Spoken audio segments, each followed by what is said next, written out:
Struggling against the Queen's Gambit declined, finding it harder to get good results compared to the first move e4? If so, this video is surely going to help you.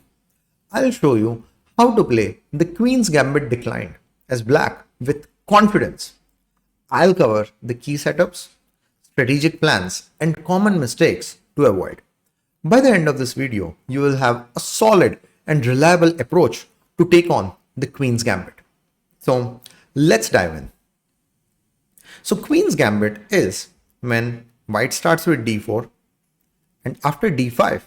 So a solid reply by black, white plays c4, that's Queen's Gambit. So in this position, when we play the move e6, that is called Queen's Gambit decline. So we decline this pawn sacrifice by the opponent because opponent will be able to get some activity and will be able to get that pawn back. So this is another line actually, but it's a bit on the complex side. So we'll try to keep things simple and solid. Now, let me show you one common mistake in this position. So some players actually play knight f6 instead of e6, and that's not a good move because e6, and in case white captures the pawn on d5, black can recapture with the pawn. Black can keep one pawn of theirs in the center, but not with knight f6 because now there is no pawn to recapture that with. And if black plays knight takes d5, then there is e4. White gets their pawn in the center with a tempo. And instead of that, if queen takes d5, then white is actually able to develop their knight with a tempo. So that's not that great. So please remember, after d4, d5, c4, make sure that you play e6 and not knight f6.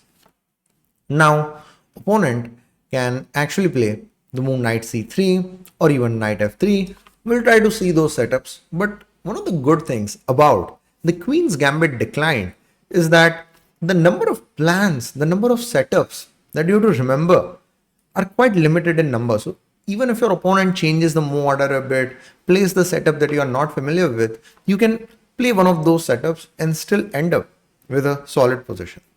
So we can reply with knight f6. Opponent can play e3 or bishop f4 or bishop g5. So we'll start with bishop g5. Now, let me show you another common mistake. This is much more common than the earlier one that I showed you. That is the move knight c6. I have noticed a lot of players playing this move. Now, it seems like a good move at first because we are developing the knight and then we can develop the bishop, then maybe castle. So what's so bad about this? See, it would be a bit too much to say that it's a bad move, but definitely it's an inaccuracy and not a step in the right direction. So what's the reason for that? So we have to remember that what is one of the goals of ours in the opening? I'm not just talking about this opening. I'm just talking in general. We are trying to develop our pieces. We are trying to make our king safe. And of course, we want to challenge our opponent's center. That's really important. So at some point of time, not immediately, but for sure, what we are going to do is we are going to play c5 and challenge our opponent's center. We are going to play c5. So maybe this queen can get to b6. Maybe this queen can get to a5. That's also one of the reasons. Now, if we put a knight on c6, you see the problem? Now, it won't be that easy for us to get that c5 pawn break. And if we don't get that c5 pawn break, then we won't be able to challenge our opponent's center as much. So please remember that you don't want to block your c pawn with the knight in Queen's Gambit decline. So what you can do in this position is, this pin is there, so you can actually play bishop e7 in this position. By the way, I also want to show you a trap that you can play in this position, that is knight bd7.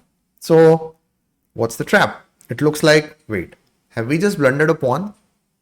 We have not. C takes d5, e takes d5, knight takes d5. It looks like we have blundered a pawn, but no, we can play knight takes d5. If bishop takes d8, then there is one really important point, bishop b4 check. And the king can't go anywhere, so white will need to play queen d2, and then after this we have actually won a piece. But please remember that after bishop g5, knight bd7, it's a very specific trap and works in this specific position only. Because let's just imagine if your opponent has played e3 or something and then this whole thing happens, then that won't work, because after bishop b4 check, if somehow e3 has been played, then the king can actually escape to e2. So be careful. But in general, I would actually recommend you to play the move bishop e7, not knight bd7. The reason is that we want to keep our pieces as flexible as possible. And in some cases, as we will notice, this knight, after we have played c5, can get to c6 as well. And that gives us much more flexibility. Now, some of the white players actually play c takes d5 in this position. And after e takes d5, this is called the Karlsbad pawn structure. So you don't have to worry too much about it. You can just continue with your regular development. e3, castle, bishop d3.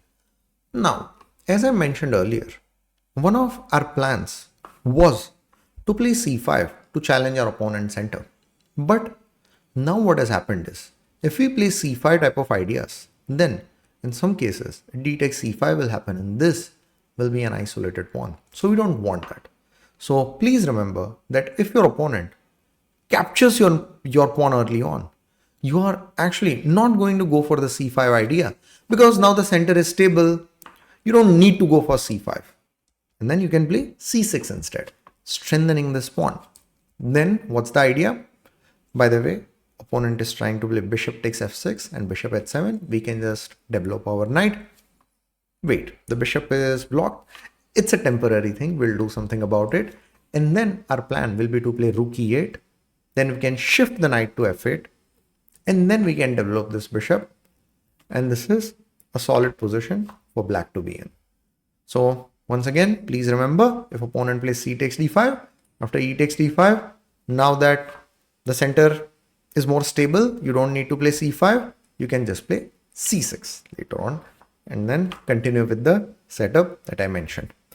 Now, let's say after d4, d5, c4, e6, opponent actually plays the move knight f3. Once again, as I mentioned earlier, we can stay with the same setup, knight f6. Opponent can play something like knight c3. No problem at all. We can play bishop e7. Now, sometimes I get this question from somewhere while reading or somewhere that, okay, what if, so you're mentioning about these c5 ideas. What if white actually plays c5 on their own and blocks black's activity? It's not that easy for white to do so. We are going to break the queen side, b6. So forcing opponent to exchange. And if this happens, then a takes b6. We got the semi-open file. It's good for us. But some of you would be like, wait, no, not that. What if b4? No problem at all. a5, and white is in serious trouble, because there is, if b takes a5, then in this position b takes c5 and this pawn is weak. And white cannot maintain the pawn chain by playing a3, because that's a blunder. A takes b4, a takes b4, and the rook is lost. So that's why it's not going to be that easy for white to play c5. Now, in this position, let's say if white plays bishop to g5, no problem at all.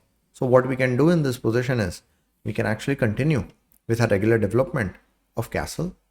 Now, earlier we had seen this c takes d5 line, and we know that after e takes d5 we play c6. But what if opponent plays e3?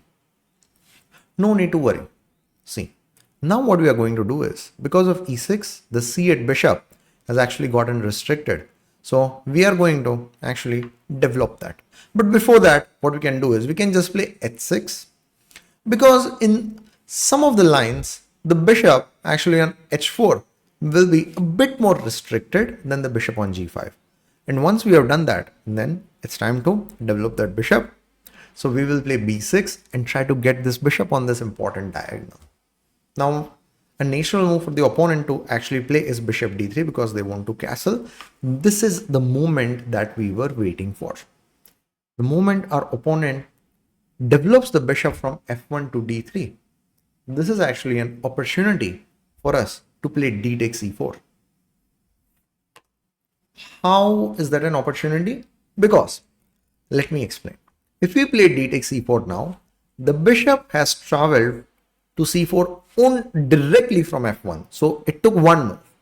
But let's say when we play b6 and when opponent plays bishop d3 and then we play this, we actually won a tempo because bishop went to d3 and after that capture it went to c4. So please remember, do not capture on c4 as long as that bishop is on f1. The moment the bishop moves, they can capture on that move or a move after actually. But that's the sign for you to capture. Now you can bring the bishop to b7 and then you can have ideas of either playing knight d7 and then c5, or you can directly play c5 and think of knight c6 type of ideas later on, and black is completely fine in this position. So this is the solid setup of Queen's Gambit declined that you can opt for to have a reliable approach against white setup.